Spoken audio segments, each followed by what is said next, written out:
देखते एक काम न खबर पाछू पड़ी है। खा के उठो तो भूख नहीं लगे, सो के उठो तो नींद नहीं लगे।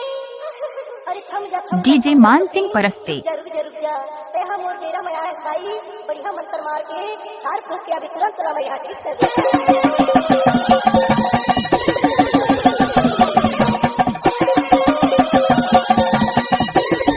डीजे मान सिंह परस्ते।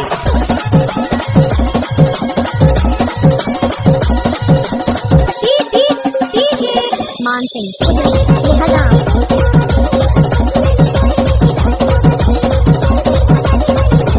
डीजे मान सिंह परस्ते।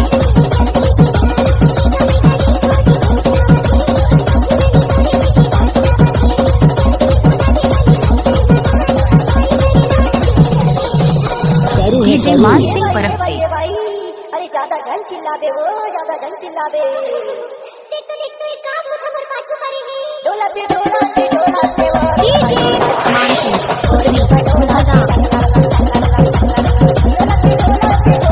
डीजे मान सिंह परस्ते।